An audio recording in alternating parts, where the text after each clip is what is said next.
Right, thank you guys. I do appreciate you coming to join this afternoon. I think this is the last one in this stage, so thanks for persisting and coming in. I know it's always a busy day, so hopefully we'll have a little bit of fun, show you some cool stuff and get some good ideas going for everybody.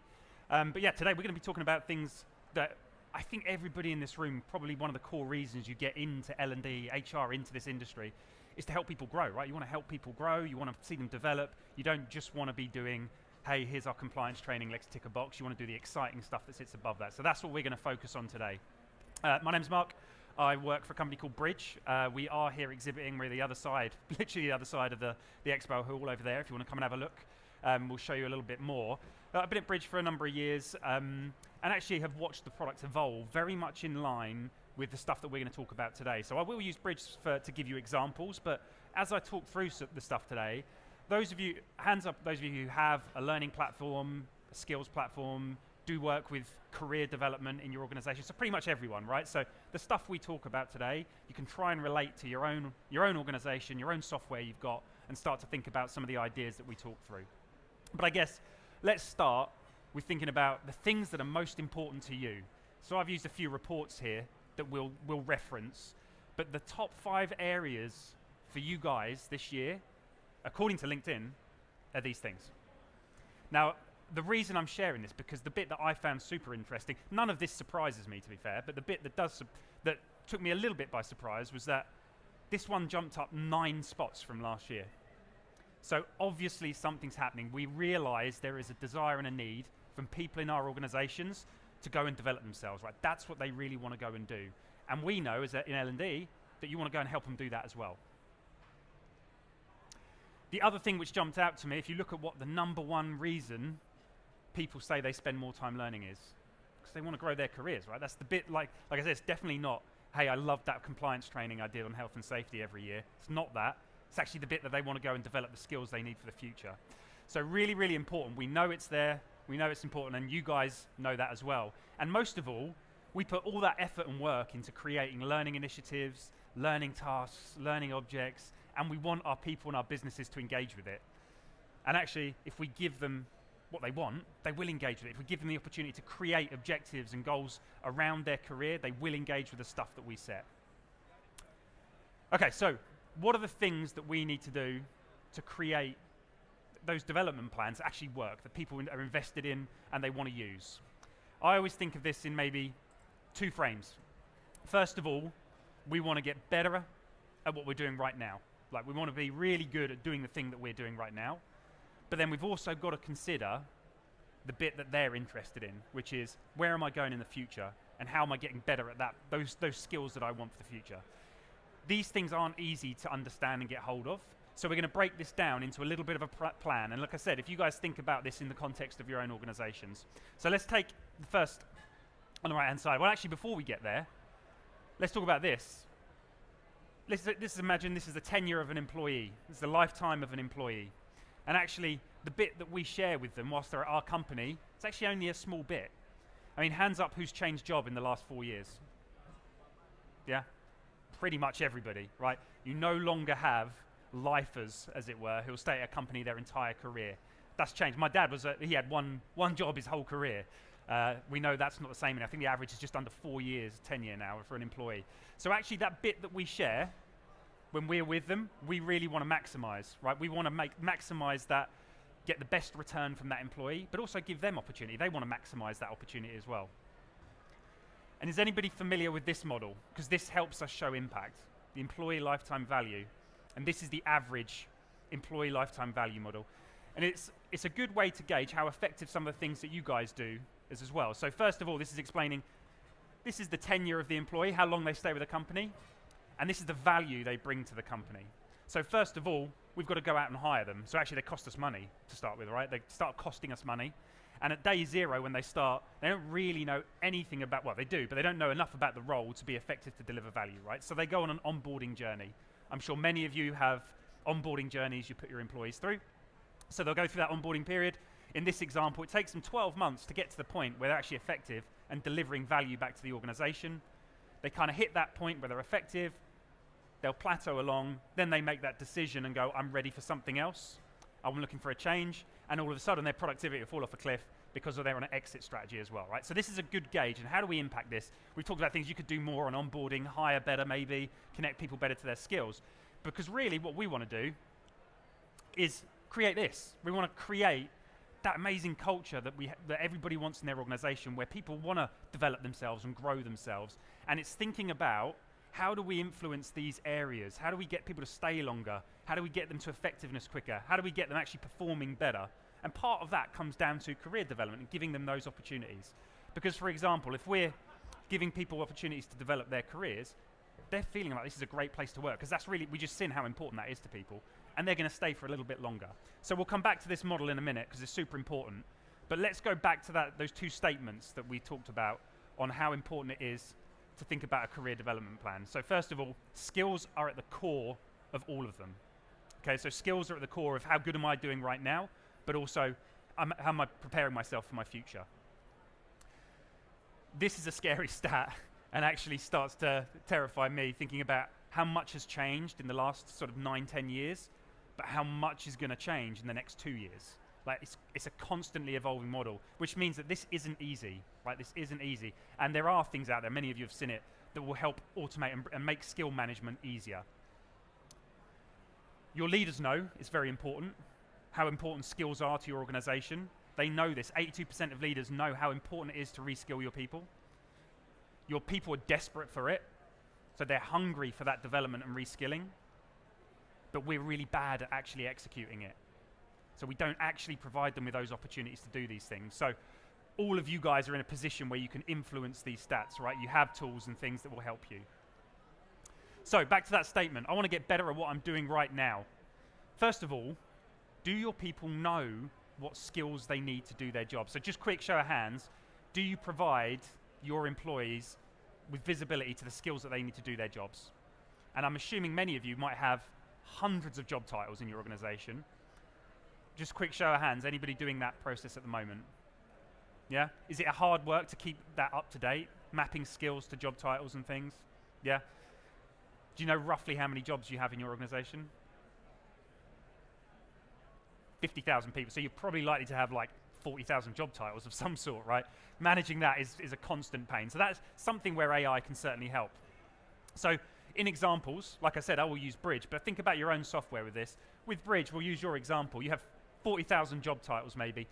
Keeping up to date with what skills are associated with each job title is really tricky. We've just seen how often they change and how much more they're going to change over the next 2 years. So for example, what we do, we leverage AI to do some of that heavy lifting in our tool, right? AI can help with some of those monotonous tasks of actually keeping things up to date.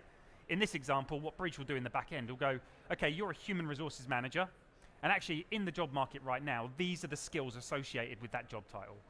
Do you want to accept these? Yes, and it's done all that work for you. You don't have to go out there and map them, because by the time that you finish doing that, you'll have to redo that exercise, or you basically have to employ someone full-time just to manage it, as it's going to change so much over the next 2 years. What we then also do is provide that to the employee, because that's the other thing we sometimes do, is actually we know what skills are associated with each job title that we need, what we need them to do, but does the employee know? And do we give them visibility? So make sure you're providing that visibility to the employee. The next bit, which was also normally a missing part, which is how good are they at those skills? Do they know how good they are? What areas they should focus on?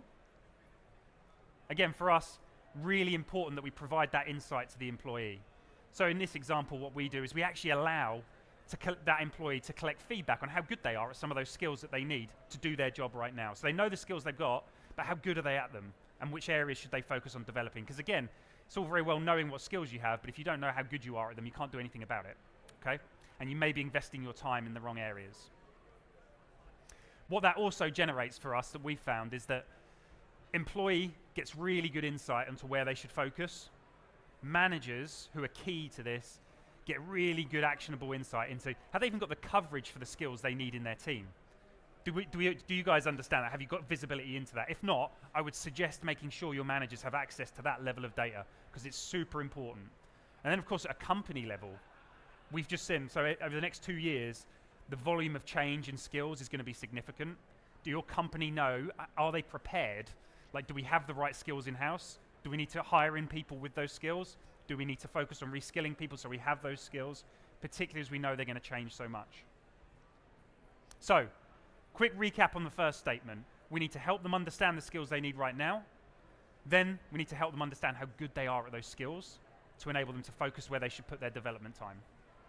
So that's part one of creating a useful career development plan for someone. Now, part two. This is the bit that they like, which is, I want to develop the skills I need for the future. Now, hands up, quick show of hands, who actually has career conversations? Is that a process? Yeah, quite a few of you. If anyone's brave enough, what is a common question you would ask in that career conversation, or a manager would ask to someone? That's exactly the question. Where do you see yourself in 5 years' time? It's classic, I've asked that question, we all ask it, and normally the response is like, well, actually, I'd probably be in your role in 5 years. You know, it's a really awkward question, doesn't work very well. So actually, when you're trying to have a career conversation, I think thinking about a development plan, first of all, it's important for them to think about what's important to them. So forget the role for a minute. Let's remove that question. Bring it right back to what is it that motivates you and makes you happy? Now, I've actually got a link here. If you guys want to take a quick scan of this QR code, there's a free app that we provide.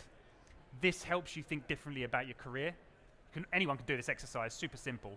But basically, the outcome will be, it will give you the foundational understanding of the things that are most important to you in your career. Because if you know that, you can help plan differently for your future. It's not just about the role I want to do in 5 years' time. You're actually thinking about what are the things that I need in my role that actually make me really excited and motivate me. So yeah, feel free to scan that, have a go at that exercise, super simple.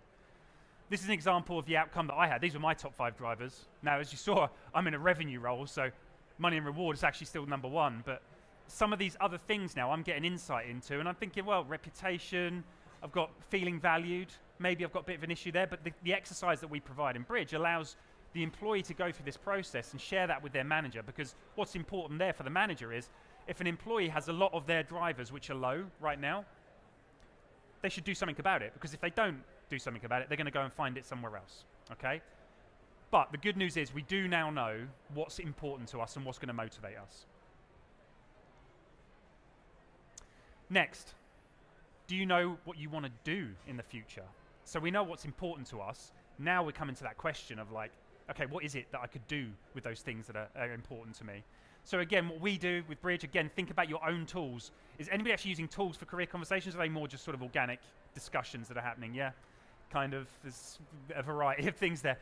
But when we provide that in Bridge, we use something like a career vision. It's like a mood board. And again, you could do this offline, but helping people think about, first of all, we now know what those drivers are, right? What's important to us. Then we can start thinking about, right, what activities could I be doing in my role right now that are going to give me some of this stuff which makes me happy? Great for the manager to know that, great for the employee to know that, they get that experience and that meet that demand they have. Once I know that, I can start thinking about, all right, what skills might I need to have to do some of these things that make me happy? And actually, if I'm going to have these skills in the future, what roles might help me if I have those skills for the future? So really trying to bring all those things together to help them start thinking a bit differently about how they're going to navigate that complex future they've got coming up. And again, at the top here, we do provide them with that opportunity. This is always a good exercise to do as well. Just ask that employee to say, all right, just write down for me, what is it that you want to be doing when you're at the peak of your career? What is the thing that you want to be doing? In this example, Jane's vision to lead a passionate team about delivering world-class service. So help them think about those types of things and using these types of exercises to think differently about that, get away from the role, as it were. Okay, so recap on this statement then. First of all, transform the way you have those career conversations, help them think differently about it. Make sure we can help them identify what's important to them. It could be through using the exercise that we provide, it could be through just a conversation with the manager, but really help them understand what's important to them. And next, of course, is really providing clear support and structure around what it is that future pathway is that's connected to those drivers that they have. So, now we've got the basis for a really effective development plan.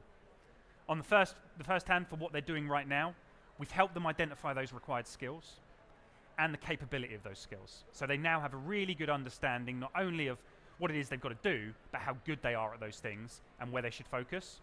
And then on the other side, we've helped them think about that future state and how they can continue building towards that. When we pull those two things together, all of a sudden, we've got a really good basis for understanding of what skills they're going to use to get better and what skills they're going to use in the future, and pull those skills that they're low on into that development plan. Now that development plan will then be completely unique to that person, and it can start to pull in all of that effort that you guys go out there creating learning initiatives and learning objectives, can start to use those more effectively in line with their futures and their careers that will excite them. Sorry, keep going too far away. So when we get that allows us to start to maximize this model. So always bring this back. This can be your model that you can use to show the effectiveness of the things that you guys are doing. And again, if we're providing that opportunity for career development, they're seeing a real pathway where they can grow. All of a sudden, that exit time is going to extend. You're going to hold your employees a little bit longer maybe than you were before. Of course, they're going to leave at some point. They're going to spread their wings. But because you're giving them that thing that they really want, that future path that they're going to go on, you can maybe extend that. And maybe actually because you've given them visibility into how good they are at the skills they need right now, maybe you're going to get a little bit more out of them in that shared journey that you've got with them. So all of a sudden, you've started to influence this model, which is great for your business, but also great for that employee who thinks this is an awesome place to work because they've helped me grow my skills uniquely in the direction that I want to go. Here's an example of then the actual development plan. This is an example of the thing that we would use in Bridge. And you can see here, Jane, she's focused on 3 core skills now.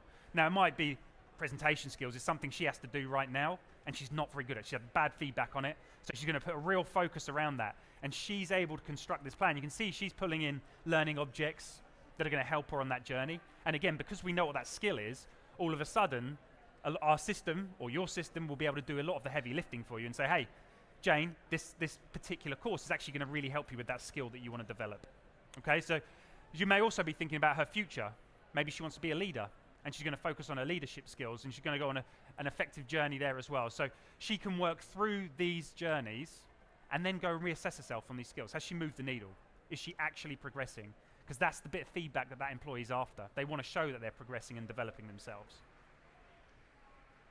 So what happens when you get this right? We do have customers who use this process, use this system. And a quick example, AdWise, a customer of ours, they deployed this. These are the actual things that they deployed. This is their 4-step process that they deliver to their employees. You can see they start with that career development exercise, right? Help those people identify what it is that they want to develop, and then they create that development plan. Step 2, they wanted to go through those development plans, so they attend those training sessions, they work on the development plans that they've put together. Number 3, regular one-on-ones managers. Like I said, they're super, super important to this process. Helping them through that development plan. Are they on track? Are they behind? Do they need some extra support? And actually, this will come to in a minute, is not forgetting about other people. So we'll come to that in a minute. And then reassess yourself. Provide that feedback. Celebrate any achievements that they had. And then conduct any performance conversations off the back of that as well. So this 4-step process they put into place. And actually, they really started to see the differences. And if you look at some of those numbers, some of those are quite significant, the impact that it's had on their organization. Just through something simple of like, all right, we want to create a bit more of a process around people thinking about career development and allowing it to be a little bit more unique to them in their position and more meaningful. And that really worked for them in that instance. So, lastly, I would say, please do not forget there is a huge amount of knowledge in your company, and unlocking that is not easy. Does anybody have systems or tools in place that will help unlock knowledge? Finding peers, coaches, mentors? No, really tricky, right? There are tools out there. Again, we do provide access to this, but the only reason that we provide access is because we now know, we've got the background of those core things in the career development plan, the skills. We know who's good at what skills, who's interested in what areas, so they can start to do things like create a cohort. And we facilitate that by just providing them access to seeing that information, which is never easy to gain. Particularly an organization, was it 50,000 people, right? There's a ton of knowledge in that organization. Unlocking it is really difficult. So finding ways to give people visibility into that information will help unlock some of those relationships that you want to then go and foster. Okay, I've whizzed through that very quick. We've got 10 minutes. If you do want any questions, guys, what I would say, find out more about Bridge and connect with me. But if you also, any of you who missed the career development exercise, feel free to make sure you scan that, because it's for free, it will stay there forever, you can use it, it will give you an exported PDF. Don't even have to do it at work, you can do it with your family as well, and it will give you great insight as to what's very important to you. If anybody wants these slides, Lisa at the back there, she'll come over and give you a little scan and make sure that you get sent through these slides. Or if anybody's got any further questions, you want to come up afterwards, we'd love to have a chat. Like I said, our booth is right over the other side of this hall, on the far side. You can find Bridge and Goma over there, and lastly, I would say thank you very much for the last session of the day staying with me. I do appreciate it. Thank you very much, everybody.